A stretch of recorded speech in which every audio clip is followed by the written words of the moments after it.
Asante kwa kuendelea kuchagua Mshike Mshike. Ni siku nyingine tena tunakutana hapa kwa ajili ya kuangazia tulionayo mezani. Habari za usiku huu.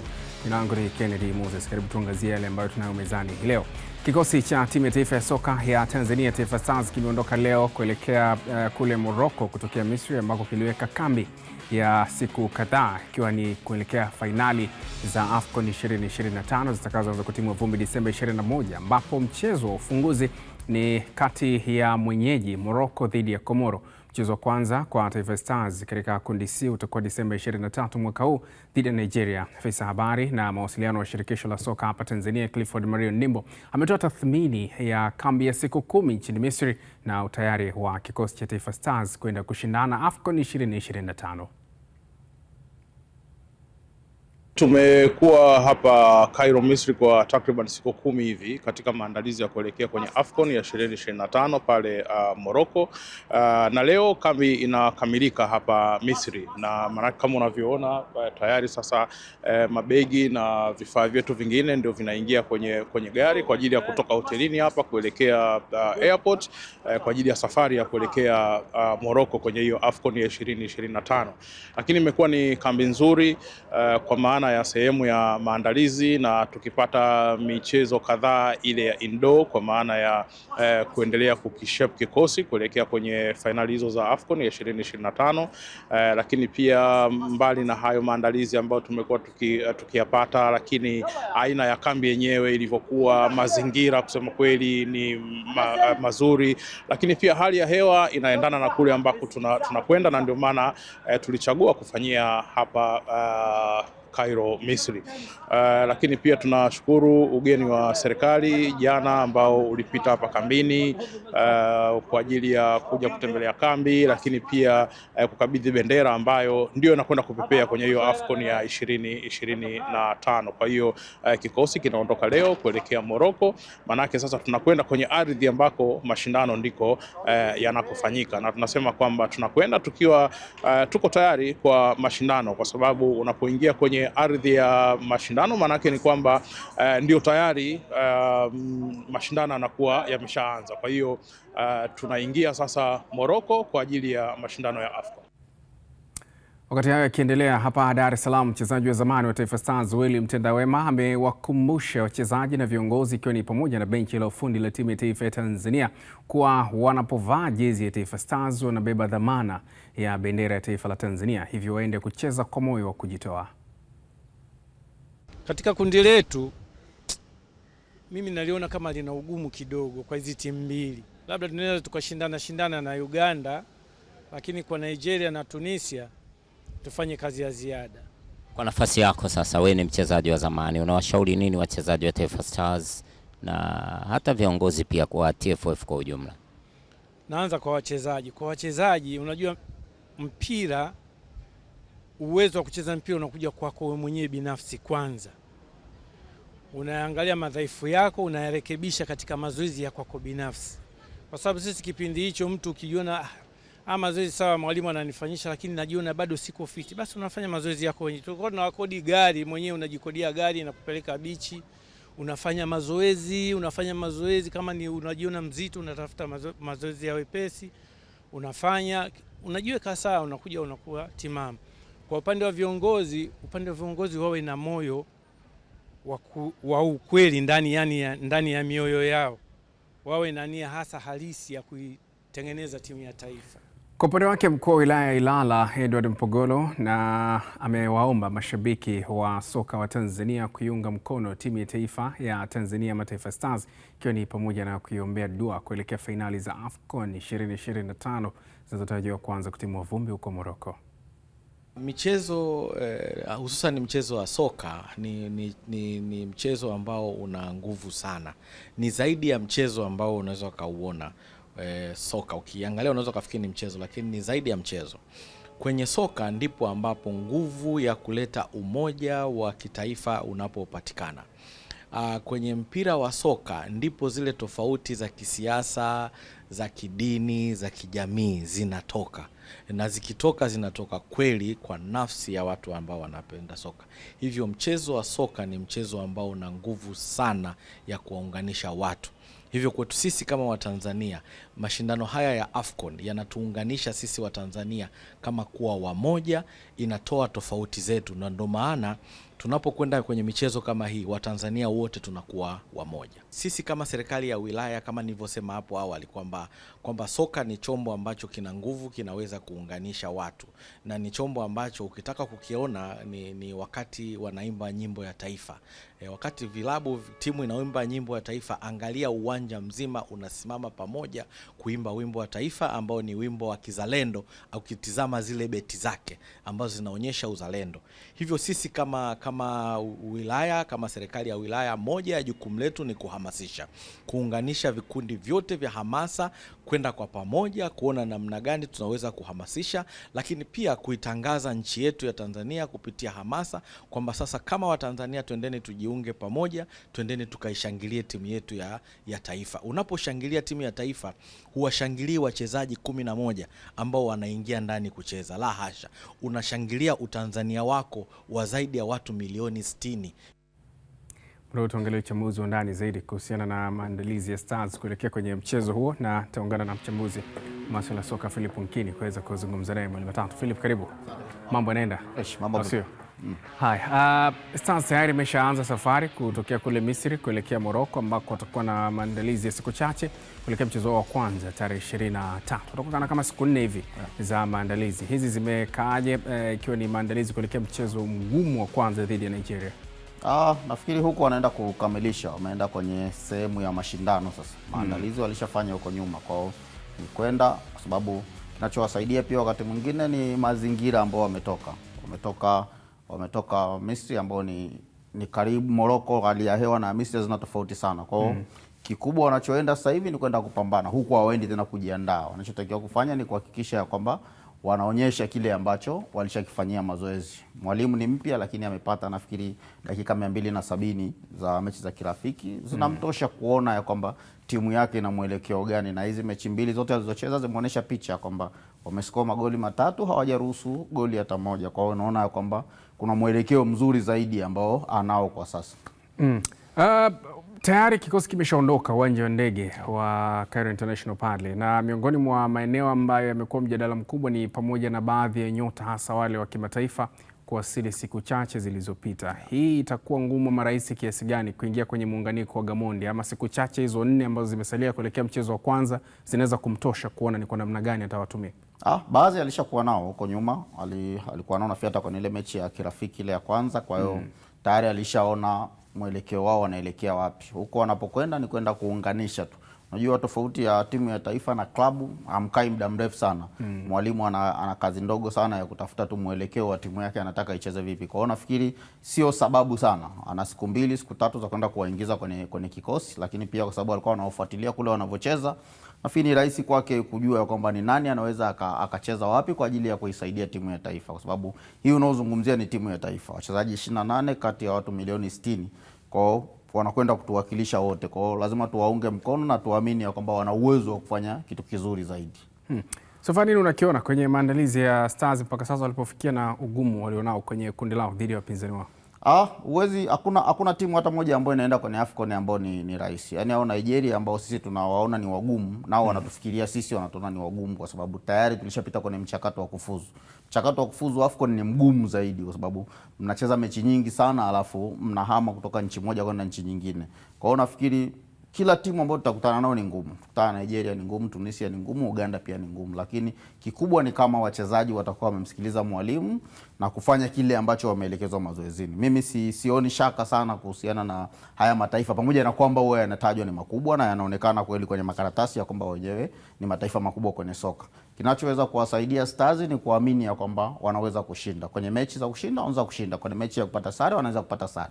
Kwenye michuano mikubwa kama hii, hata World Cup mara nyingi imetokea surprise.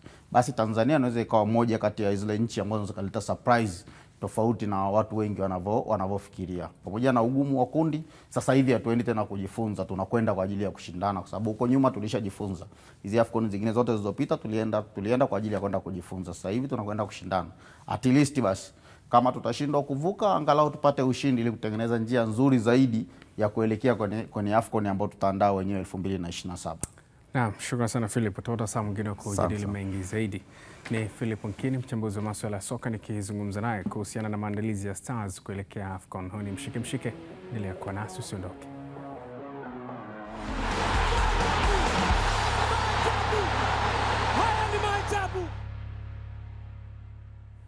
Asante kwa kuendelea kwa nasi. Huu ni mshike. Bodi ya ukurugenzi ya klabu ya Simba imefanya kikao chake leo chini ya mwenyekiti wake Crescentius Magori kwa ajili ya kujadili mambo mbalimbali kuhusiana na klabu hiyo. Miongoni mwa mambo ambayo huenda yamejadiliwa ni pamoja na kupitia majina ya makocha walioomba kazi ya kuifundisha timu hiyo ya wekundu wa Msimbazi Simba. Kikao hicho cha bodi kimefanyika kipindi ambacho Simba imetoka kupoteza michezo miwili ya kwanza ya hatua ya makundi ligi ya mabingwa Afrika na ule wa Mzizima Derby na ligi kuu NBC dhidi ya Azam FC.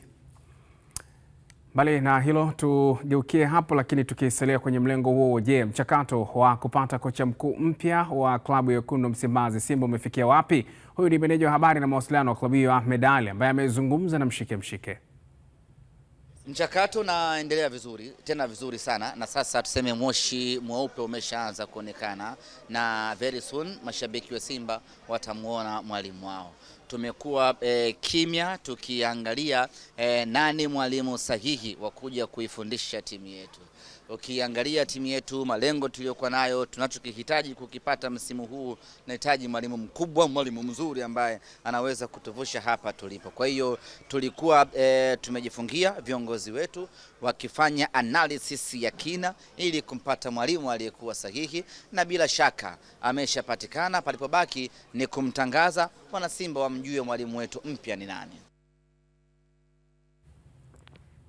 Wakati hayo yakiendelea, Ahmed Ali pia amesema timu ya Simba ipo tayari kwa Kombe la Mapinduzi 2026 linalotaraji kuanza Disemba 29 mwaka huu hadi Januari 13 mwakani visiwani Zanzibar, na itahakikisha inarudi na kombe. Maandalizi yetu yanategemewa kuanza tarehe 28 ya mwezi huu wa 12, ndipo kikosi kitarejea rasmi kutoka kwenye mapumziko, na baada hapo sasa ndipo tutaanza maandalizi ya mechi ama mashindano yote ambayo yako mbele yetu.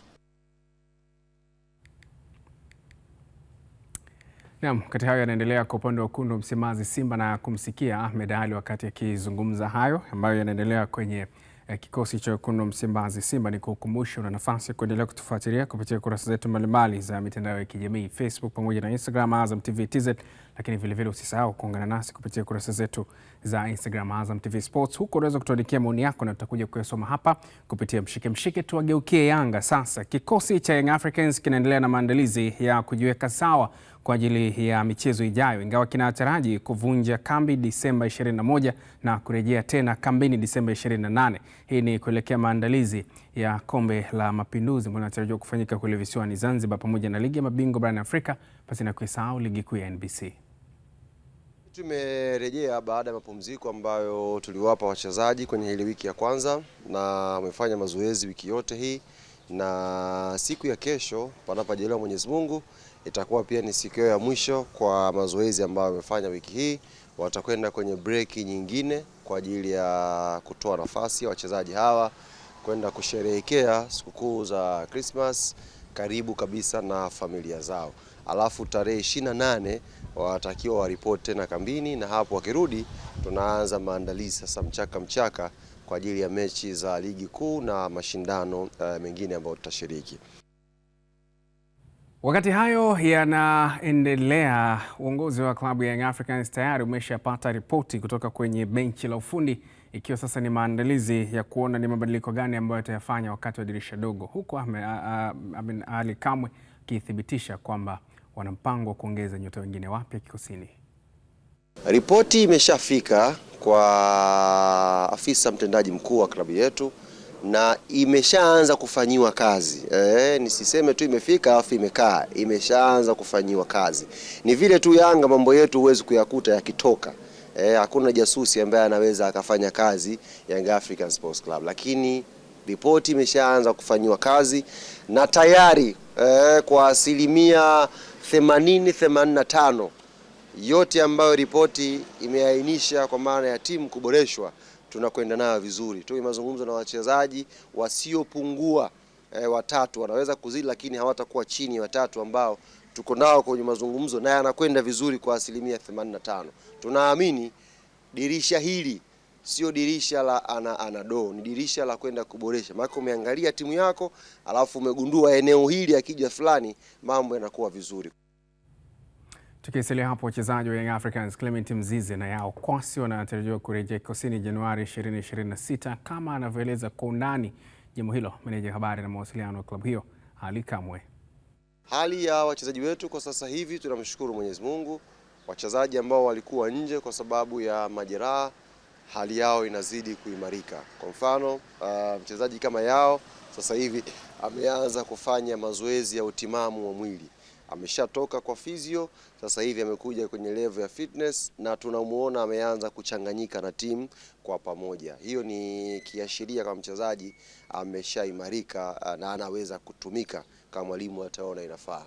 Lakini ratiba ya daktari ilionyesha tuvute subira mpaka mwisho wa mwezi wa kwanza au mwanzoni wa mwezi wa pili. Hilo ilikuwa ni makadirio ya kitabibu. Lakini tunavyomuona sasa hivi Yao Kwasi Atola anavyochanganyika na wenzake, anavyocheza, sisi tu kama viongozi tunaona chuma tayari kimesha komaa kweli kweli. Mchezaji kama Clement Mzize ambaye alifanyiwa operation majuma kadhaa yaliyopita, sasa hivi ameanza mazoezi na physio. Watu unaweza ukamuona gym, ukamuona wapi, lakini ile sio program ya fitness. Pale anafanya program akiwa na physio. Physio inaongozwa na Dr. Yusuf kwenye klabu yetu. Kwa hiyo akikaa hapo kwa muda kama wa wiki 2, alafu atarudi sasa kwa kocha wetu wa fitness kwa ajili ya kuandaliwa kwenye utimamu wa kimchezo. Na hivyo makadirio yake ni mwishoni mwa mwezi wa kwanza au mwanzoni mwa mwezi wa pili. Huu ni mshike, tuende break, tutarejea. Usiondoke.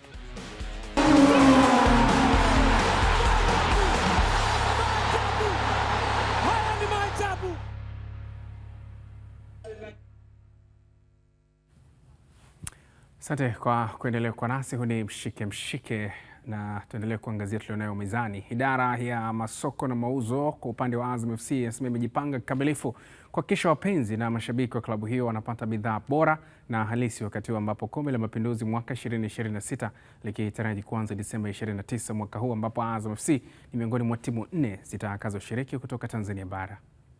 Alhamdulillah, mauzo ya jezi yanaenda vizuri kabisa. Jezi zetu zinafanya vizuri kabisa sokoni.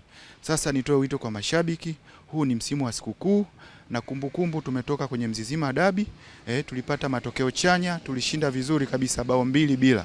Kwa hiyo sasa ndio kipindi cha mashabiki wa Azam FC kuvaa jezi zao. Yaani hiki ndio kipindi sasa cha kuvaa jezi. Sasa wale ambao bado hawajapata jezi bado zinapatikana kwa wingi katika maduka yetu. Watembelee maduka yetu official. Usinunue jezi mtaani kwa sababu zile jezi fake zimesambaa sana mitaani. Kwa hiyo fika duka letu kubwa liko Kariakoo, mtaa wa Livingstone na Grey. Duka letu la pili liko pale Chamazi Complex uwanjani. Na vile vile kuelekea mashindano ya Kombe la Mapinduzi kule Zanzibar, niwatangazie kwamba jezi zetu zitakuwa zinapatikana pale Zanzibar. Pia kuna wakala wetu ambaye yuko pale Michenzani Mall, floor ya pili. Jezi zetu zinaendelea kupatikana pale.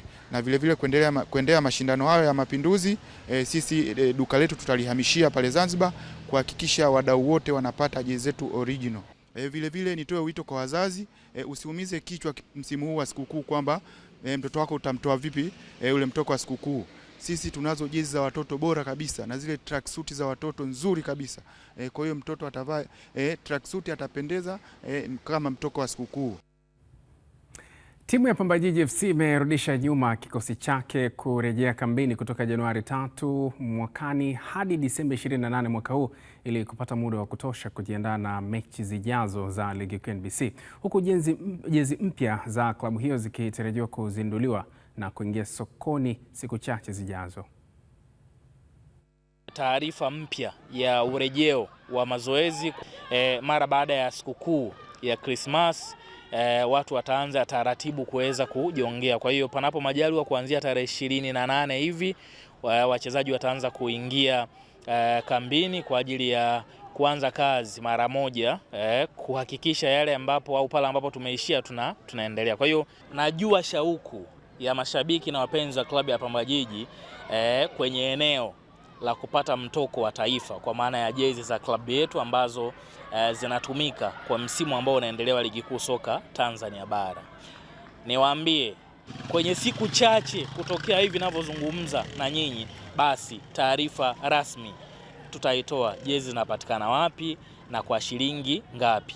Kwa sasa hivi waendelee kuwa wavumilivu, waendelee kuvuta subira. Taarifa rasmi kuhusiana na swala la jezi tutaitoa sisi klabu ya Pamba Jiji baada ya mimi msemaji wa klabu kupewa hiyo taarifa na mwongozo juu ya swala la jezi. Lakini kwenye swala la jezi sisi klabu ya Pamba Jiji hatuna sababu ya kuelezea hata kidogo. Watu wanaelewa likija swala la jezi, sisi huwa ni watu ambao mara zote tunaumiza. Kwa hiyo hatuna sababu yote ya kuelezea jezi zetu zitakuwa zina ubora huu na huu, hatuna hiyo sababu. Kwa hiyo watu wasubirie, muda sio mrefu tutatangaza rasmi jezi zinapatikana wapi na kwa shilingi ngapi. Lakini tu niwahakikishie kwamba jezi zimefika.